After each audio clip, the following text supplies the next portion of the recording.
What was the sin of Adam and Eve? Pride. Exactly. So the remedy is the exact opposite. This finite pride coming from a human being pretending that we are God and we can call the shots. The remedy is God showing humility. Yeah. And then raising us back up. I mean, talk about incomprehensible. Why would God choose to do this? But well, he leads by example too. Exactly. You know, like he's not just talk, you know, like he walked the walk, and you know, he showed us how to be humble, how to show the greatest love you can for another is to lay down your life. And that's exactly what he did. Like the fact that he said that and then did it, you know, like that's another reason why it's like so beautiful, because a lot of other philosophers or maybe, you know, spiritual leaders throughout history have said a lot of grandiose things, but then in the end didn't quite follow through with it, or at their deathbed they were like, I'm not sure what the truth is. I'm not sure what is after death. And Jesus is the only one who said, you know, like, this is the greatest form of love. And that's another reason why I think, because some people might think like, why did he have to die? And I think that is part of it, because he wanted to show us just how much he loved us. And so he did. And he's the only one in history who has claimed to be the way, the truth, and the life. Like no one else has ever claimed that. Everyone has always said, I don't know, or, you know, we'll find out. Yeah. You know, but he's the only one that said that. And,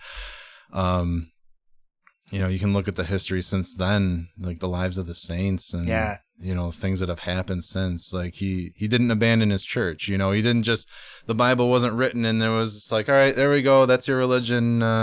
See you later. Have fun with that. You know, like that's one thing that I think our Protestant brothers and sisters are missing out on, is like some of these revelations that have been, you know, given to the Catholic Church through our history, is like new knowledge, like new things that are being taught us.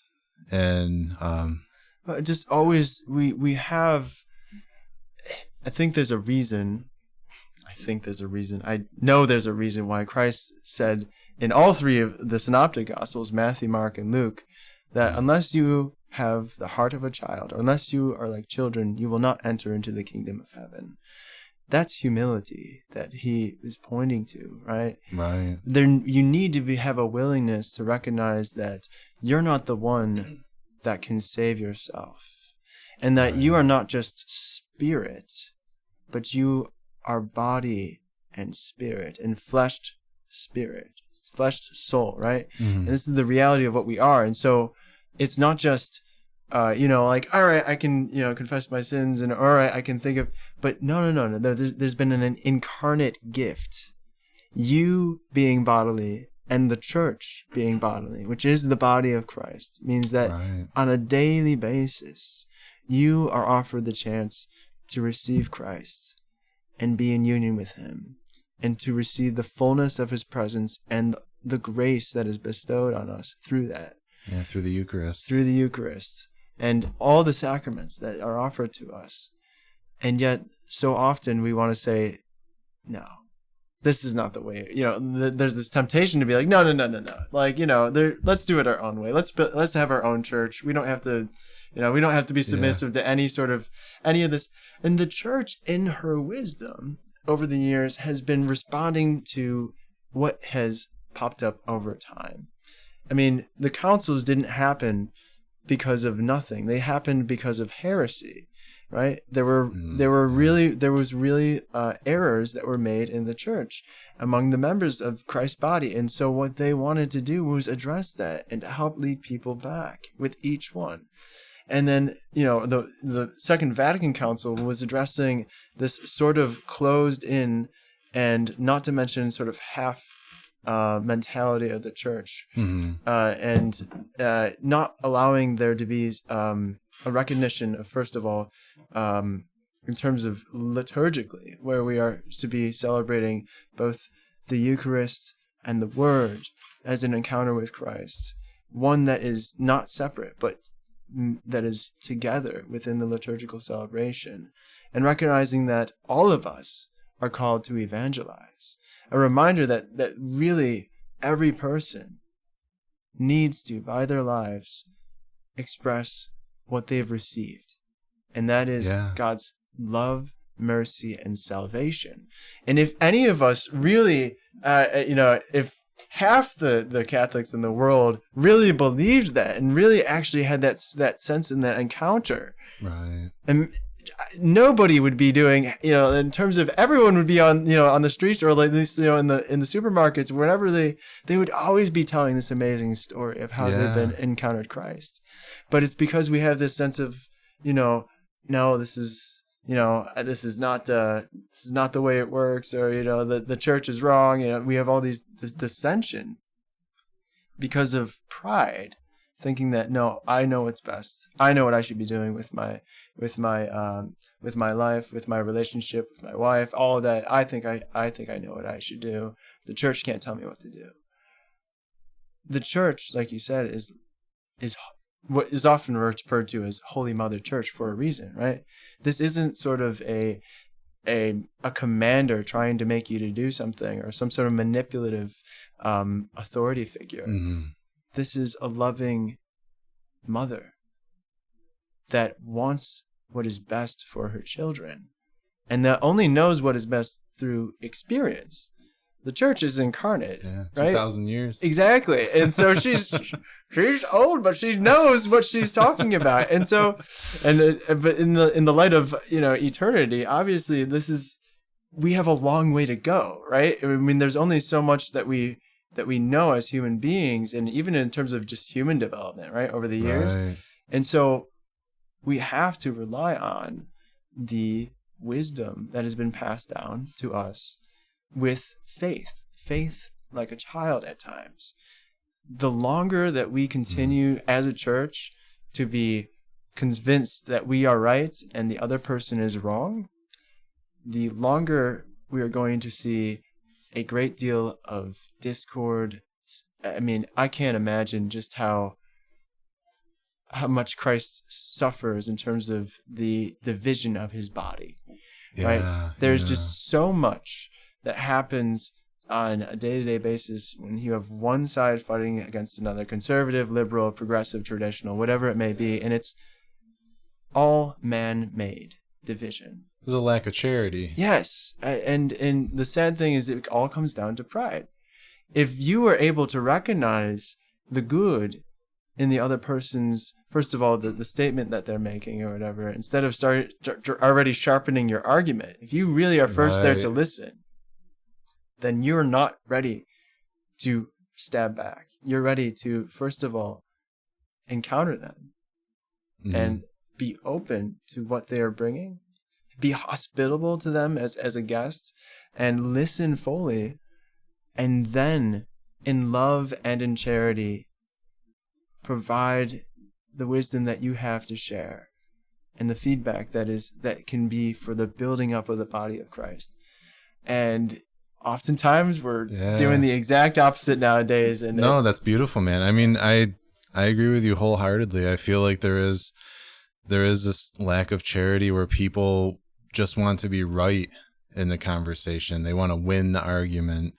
And if we really believe what we say we believe,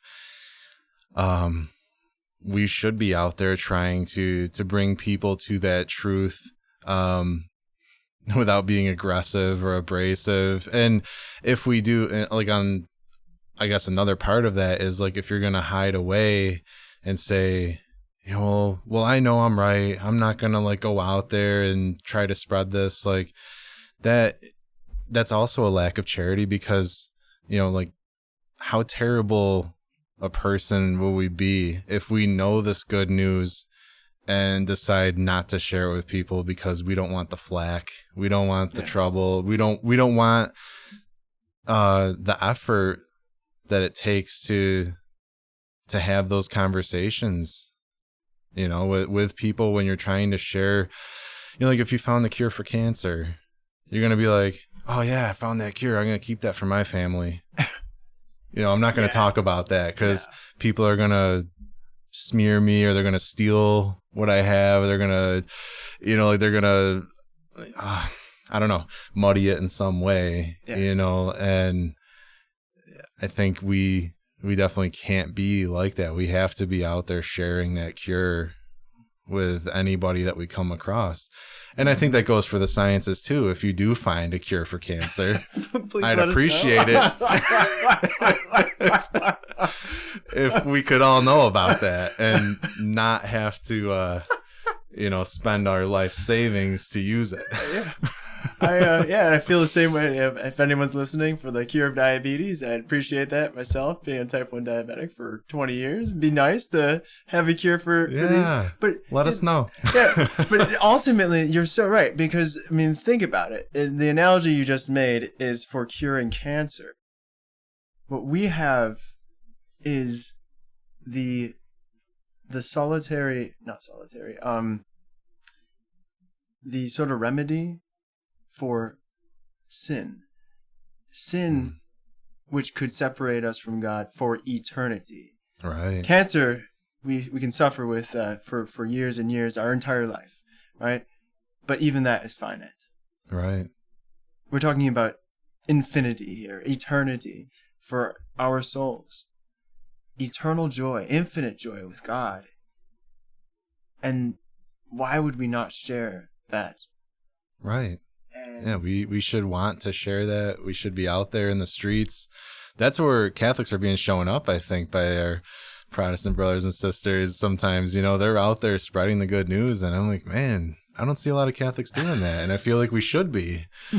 It's part of the reason why I wanted to start this podcast, was because just in my own personal life, I was seeing that I had a lack of trying to share what I know to be true in my heart. And it's okay if people disagree, or if they don't quite understand why I believe the things I do, but I think it's important to at least say it once. Yeah. That's all we have to do, is say it at least one time, for people to hear. And I guess with the podcast, it could be out there for years and years and years, and well past when I die. So always cautious to say everything truthful, I don't want to say anything that's false. But I guess that's part of the reason why I wanted to do this, because as a Catholic, I feel like I should be out there trying to share the good news, sharing the cure for cancer, and not just keep it to myself. Yeah, no, I'm so happy you are doing this. I have to say, in terms of my own experience in ministry and stuff, there's nothing that has given me more joy than being able to encounter people on a day-to-day basis, just in their regular day-to-day life, who are going through so much interiorly in terms of their doubts when it comes to God, or the struggle that they're having, and you don't see it from the outside, but on the inside it's there. And as soon as they open up and start having that conversation with you, and you're able to, by the grace of God, honestly, it has nothing to do with me, but like by the grace of God, to be an instrument of healing, of it just, for them, it just helps them bear that cross, or helps them get over whatever is that temptation or vice that is continuously popping up in their life, whether it be anger or whatever it is. They really, and it's in the everyday moments. And another thing is talking to fallen away Catholics or atheists and stuff about the faith, because ultimately nearly, I would say all of it comes down to misconception. Yes. If they truly understood what it is that the church teaches and why she teaches it, and if they truly understood, Christ and had that relationship with him, and understanding that this is the man who has chosen not only to become like us, but to allow us to be a part of his act of salvation, then they would not be in the state that they're in terms of doubt and in terms of distance from the church. Yeah. I found that too, that it does seem to usually be just a lack of understanding, or they were told something that was incorrect when they were younger, or maybe they had a bad experience with a layperson or a clergy member that, wasn't correct. Yeah. It shouldn't have happened. Like whatever they heard that was incorrect, or if they were treated poorly, like those things don't represent the church's tradition. They represent that person, like that. Big time. That person messed up, and it doesn't mean that they represent the whole church. So that's one thing that I pray people can get past, because, like if you're traumatized by somebody, I can only imagine what effect it can have on you psychologically when you look at what they're affiliated with. Mm-hmm. You'll just start drawing this map of connections and say, well, they were this way, therefore these people must be that way, and this group is that way. Anything that's connected to that person is that way. Yeah. And I do pray for people who have had bad experiences or have heard misinformation about the church that's just not, it's just not true. Yes. Sometimes. And ultimately, this is going back to this encyclical. Well, it's a letter to seminarians and priests that Pope Leo the 13th had written before he was Pope. And he wrote it because he knew that was a problem. That many priests and seminarians and even lay people who are, have authority in the church have a tendency to pretend like they are the ones that are, they forget that they're representing Christ. Yeah, vainglory. And exactly, this is all about me. This is not about you.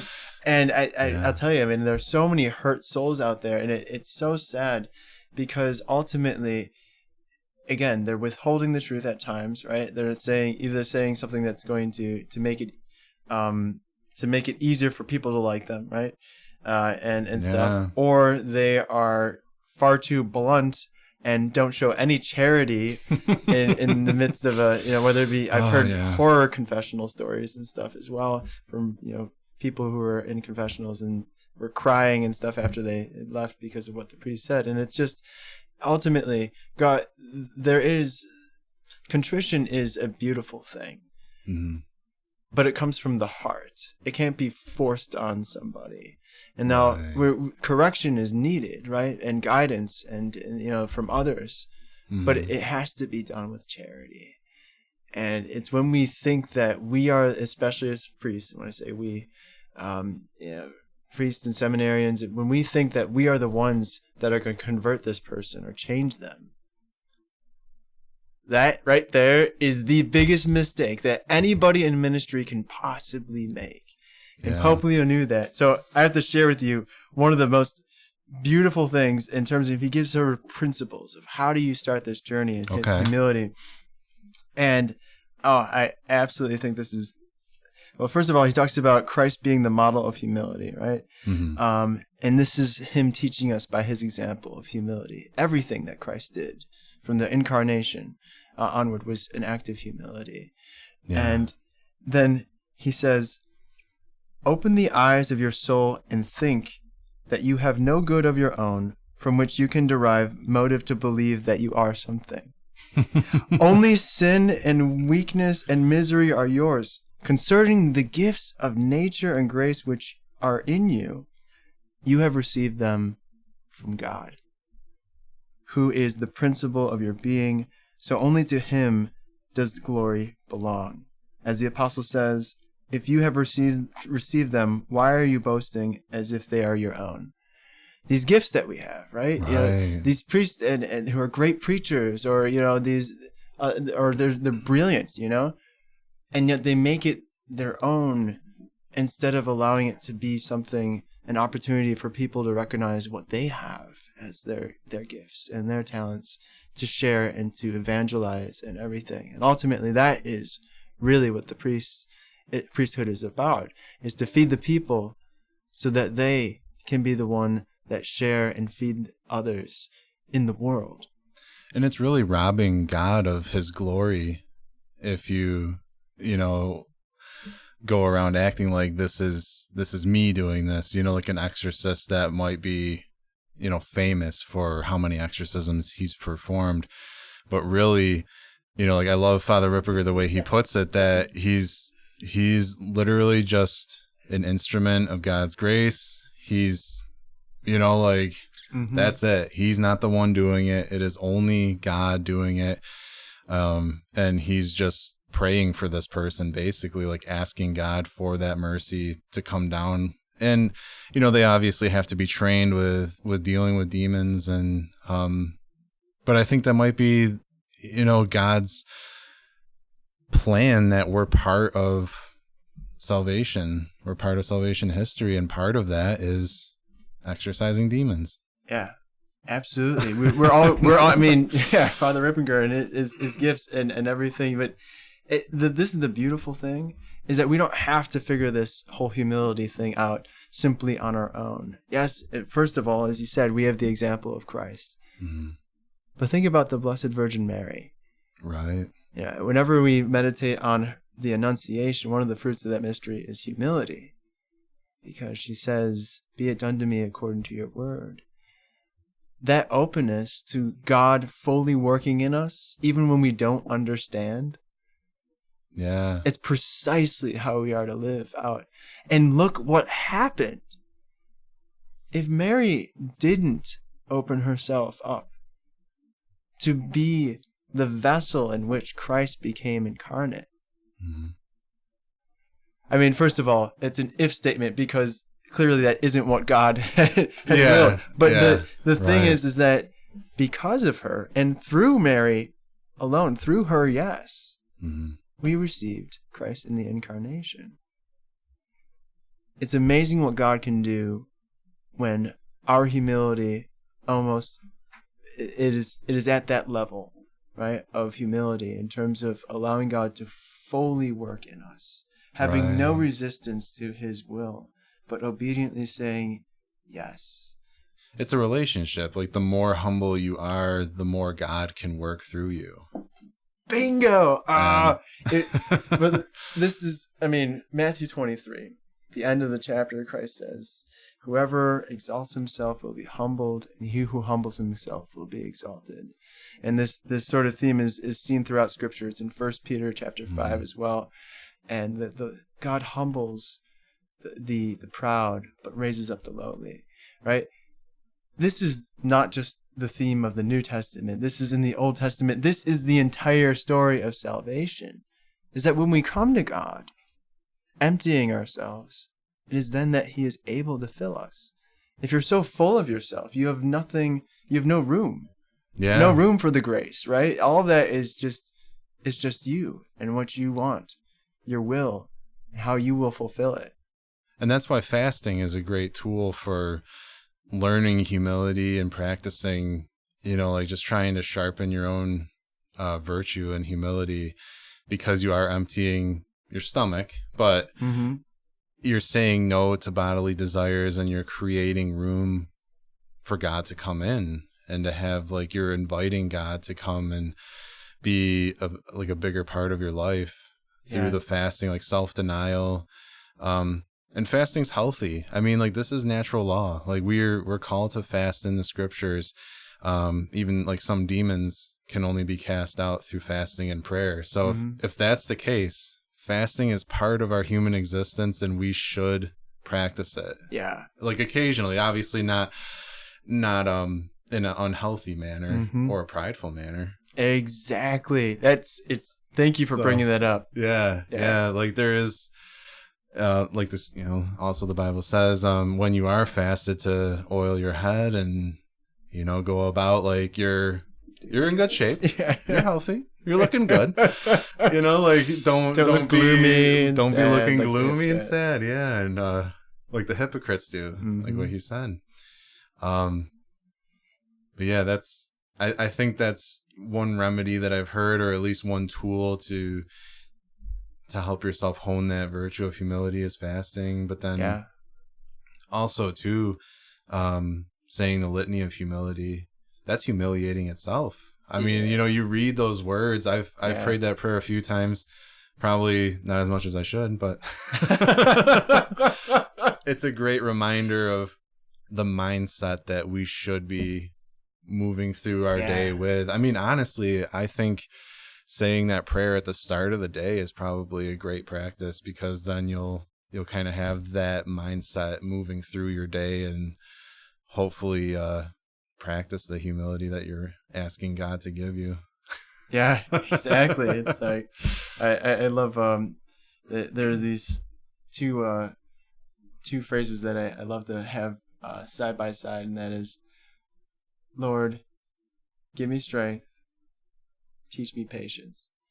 And ultimately, humility, growing in humility, is recognizing that linear nature of human beings, right? Where it takes time to grow in virtue, to grow in where we're supposed to be. And ultimately, this is, it's God's call in the end of where we are meant to be, but relying on Him to give us that strength, but ultimately the patience that we need as we grow. Yeah. And even that, as the litany ends, that others may become holier than I, to provide that I become as holy as I should. Jesus, grant me the grace to desire it.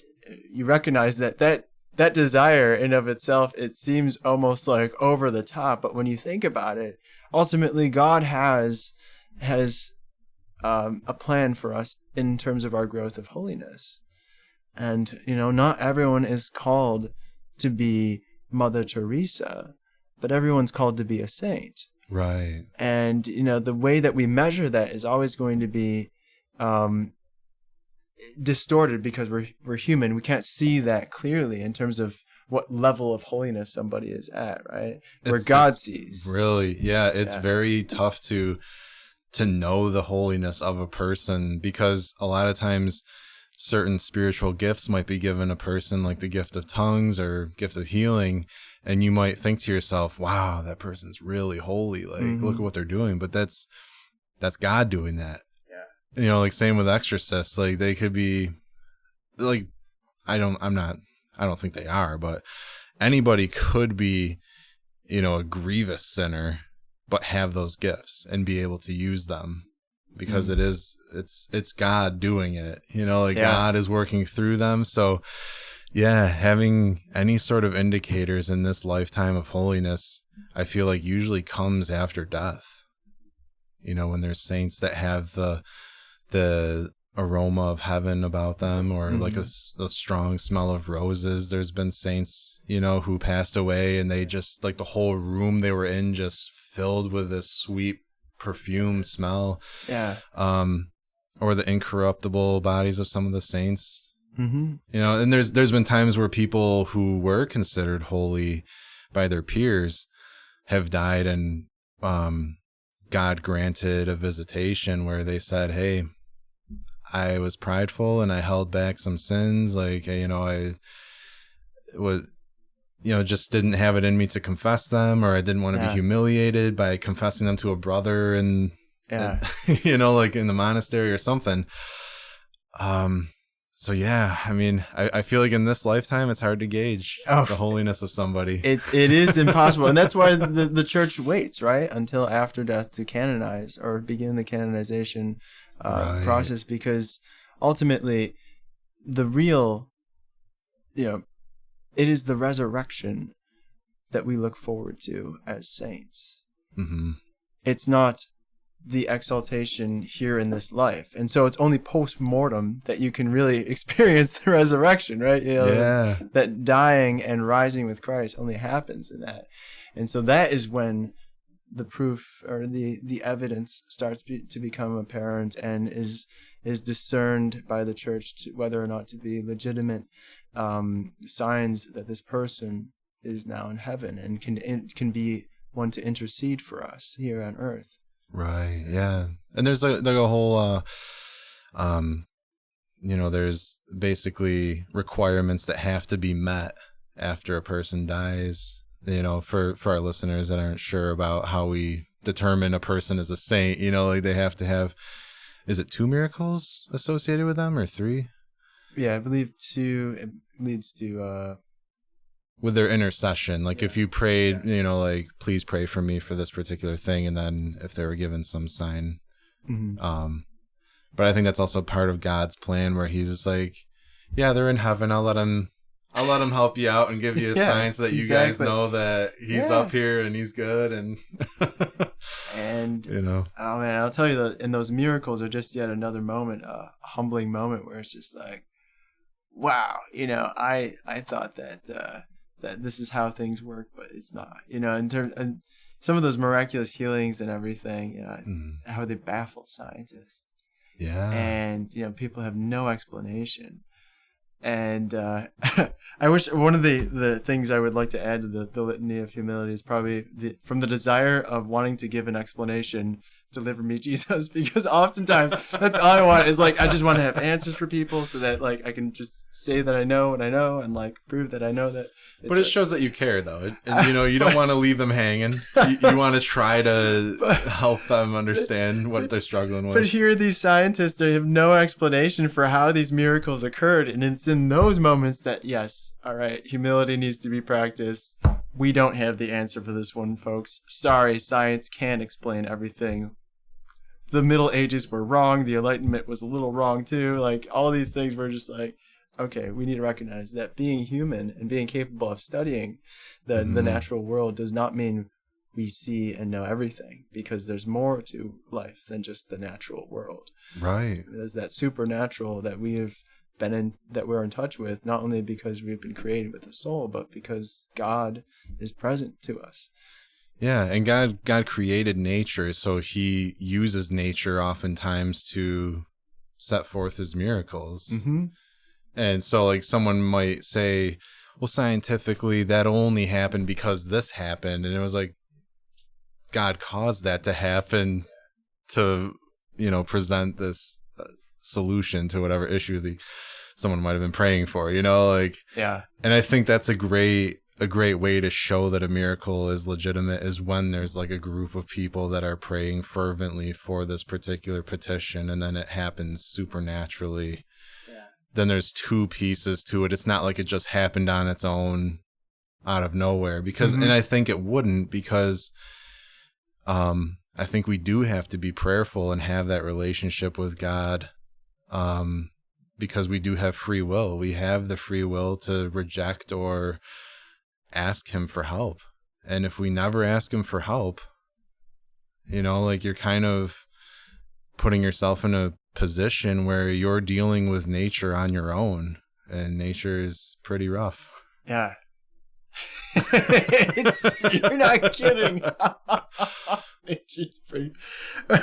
It again goes straight back to that first sin.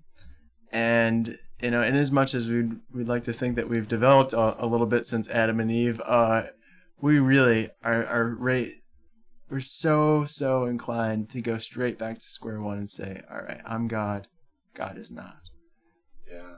And you know, you may think that I'm the one that makes the rules, I'm the one that determines what nature is and what nature isn't, as opposed to being the one that I'm not the one that makes the rules. God has made creation, and I need to abide by the laws of both nature and divine law in order to live a happy and healthy life. And if we start ignoring that, I mean, it's evidenced in just about everything that we do on a day-to-day basis as a society, in terms of medically and nutritionally, all that stuff, and in terms of the way that we want to kind of control our world and what it leads to. We want to have our cake and eat it, so to speak, in so many cases where we don't recognize the limitations of our humanity. Yeah, and it's not to say that we're against scientific inquiry. No, like we love science as Catholics. Like we want to be able to study and understand as much as we can about this glorious creation that we're living in.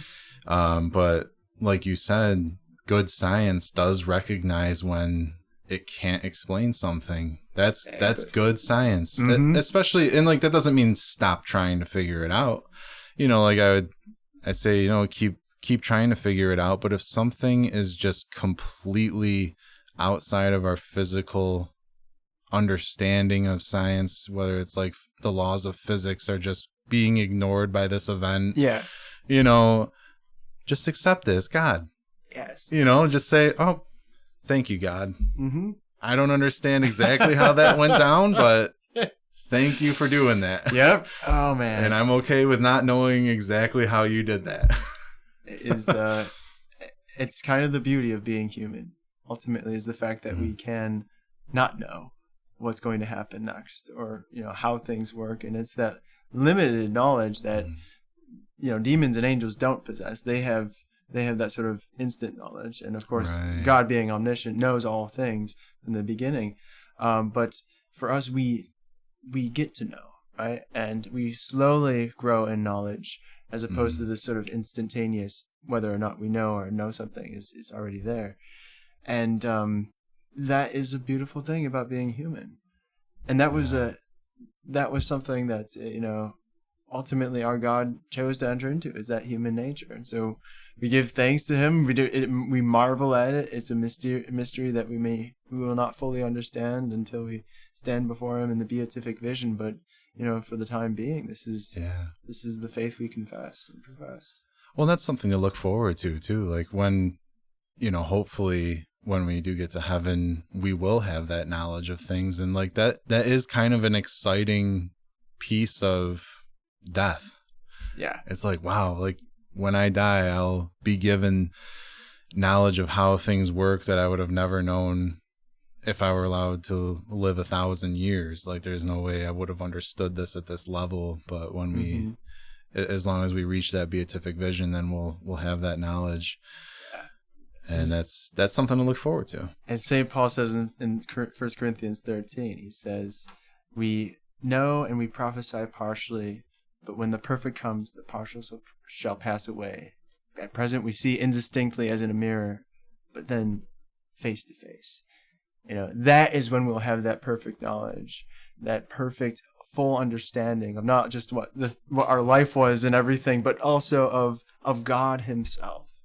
Yeah. And, that is, when we have that full union of mind and heart with God is something that we all look forward to in that beatific vision. But it's certainly not what we experience now. And I think that's where the humility part kicks in. It's just like, we got to be willing to recognize that that's not where we're at. It's where we're striving to be, only by the grace of God.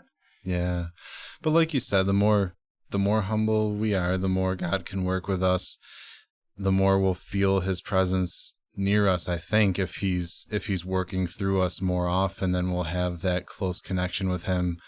And the deeper we go into prayer, because there's, the levels of prayer, we can get ourselves closer and closer to that beatific vision in this lifetime. Yeah. Not achieve it, but like, well, maybe there's some saints that had that perfect union with Christ before they died, but I feel like that's really rare. But it's definitely something to shoot for, though. Like just because it's tough doesn't mean we shouldn't go for it. We shouldn't strive for it. And so that's the prayer aspect of humility is always there, to recognize who God is and who we are, and the infinite sort of difference, and yet the inseparability, because God chose to become one of us, to be united to us. So there's that prayer aspect, but there's also the living it out aspect, the virtue. And, St. Thomas Aquinas talks about humility as the queen of the virtues, because when you think about all the virtues that are out there, if you name a virtue, humility is required to authentically live that virtue out. So, take courage, for instance, right? Courage, in order for it to be authentic courage, you have to actually recognize that there is a legitimate fear, right? So a courageous man who goes off into battle isn't just foolhardy. He doesn't just go off without thinking about it. He's courageous because he knows that this could be his final end. He recognizes his mortality, which is an act of humility, and then through grace and through virtue exercises courage and overcomes that fear.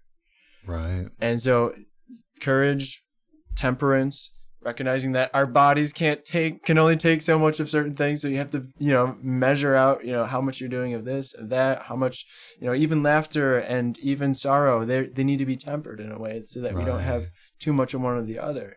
Temperance is another thing that recognizes that the sort of delicate balance that needs to be struck as human beings. And the list goes on and on with the virtues, but that is why, as Christians, humility is such a crucial component of our daily lives and our daily prayer lives.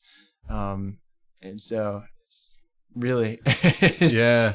Well, I like that you brought up the courage part, because some people might think humility is the same as not necessarily meekness, but timidness. Like it's not, that's not what it means. It doesn't mean that you're just going to back down from a fight, or that you're going to, you know, like shy away when things get tough. Like you said, like the humility is tied with courage, and that if you're shying away from difficult tasks because, you know, maybe you're scared that you won't be able to do it, you know, then in a weird way, there's a lack of humility there. Yeah.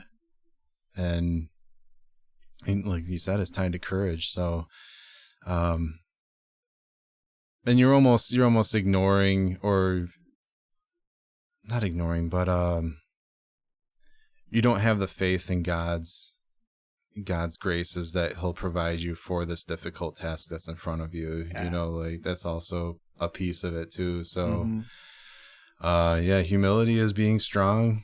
It's being courageous. It's being temperate.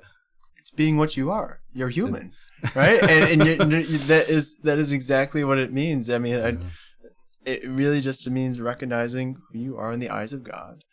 We are beloved children of God, but also accepting the fact that God created us in a particular way, and that is one with a human nature, right?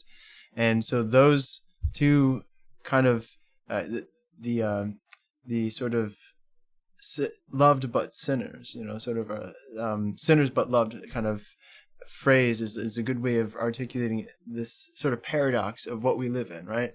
We're imperfect, yet perfected in God's love, right? And that is, you know, ultimately something that we can't even understand, right? And so it takes that humility to acknowledge our state as one being completely dependent on God, yet still also being allowed total freedom and choice, you know. And we can choose. We can choose to rely on God, or we can choose to rely on our own strengths. And ultimately, that means also confronting our weaknesses. But once we confront those weaknesses, will we have the grace to get through accepting that? And I think it's only through recognizing that we are not God that is when his strength really, really shines through. Yeah, yeah.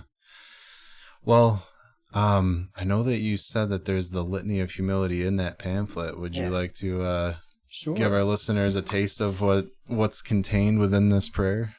It is a wonderful prayer, and I invite everyone to take a moment as we pray to just silence yourself, quiet your heart, to really meditate on these words, which are inspired from Matthew 11. O Jesus, meek and humble of heart, hear me. From the desire of being esteemed, deliver me, Jesus. From the desire of being loved, deliver me, Jesus. From the desire of being extolled, deliver me, Jesus. From the desire of being honored, deliver me, Jesus. From the desire of being praised, deliver me, Jesus. From the desire of being preferred to others, deliver me, Jesus. From the desire of being consulted, deliver me, Jesus. From the desire of being approved, deliver me, Jesus. From the fear of being humiliated, deliver me, Jesus. From the fear of being despised, deliver me, Jesus. From the fear of being calumniated, deliver me, Jesus. From the fear of being forgotten, deliver me, Jesus. From the fear of being ridiculed, deliver me, Jesus. From the fear of being wronged, deliver me, Jesus. From the fear of being suspected, deliver me, Jesus. That others may be loved more than I, Jesus, please grant me the grace to desire it. That others may be esteemed more than I, Jesus, grant me the grace to desire it. That in the opinion of the world, others may increase and I may decrease. Jesus, grant me the grace to desire it. That others may be chosen and I set aside. Jesus, grant me the grace to desire it. That others may be praised and I unnoticed.